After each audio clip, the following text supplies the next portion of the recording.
My question to you is, who do you fear in this world we live in? Who do you fear? Maybe the CIA?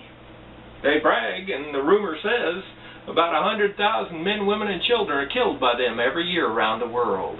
Yeah, that's some nice guys. Or perhaps you're afraid of the Russian Mafia.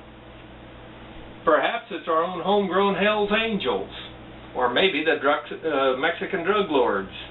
Maybe. So who do you fear? Is it a man with a knife? Is it a man with a knife?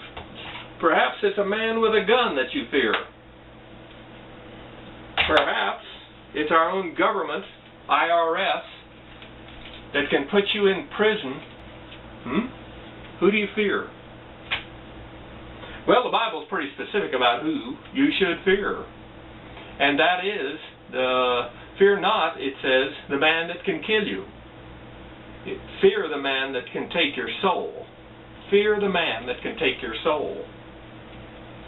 I've met only one in my lifetime that collects souls.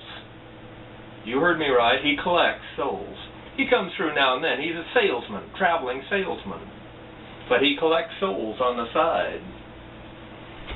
The man brags that he has thousands of souls that he has bought.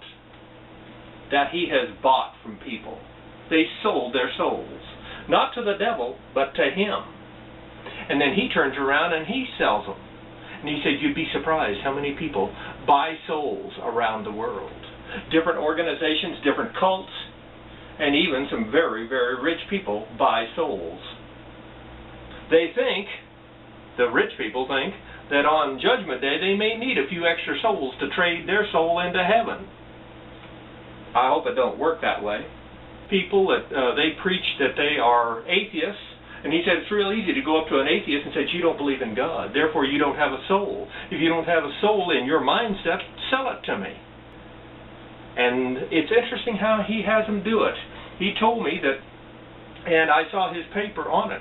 He just handed a note paper to me, certified note paper, and it has your name, you put your name on it, and it then says, I freely give my soul to this person.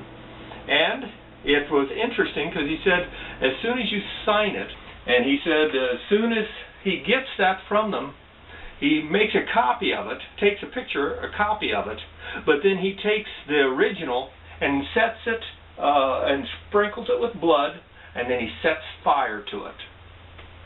And he said that way it can never be rescinded. It can never be rescinded. And you've sold your soul to him, and now it's his.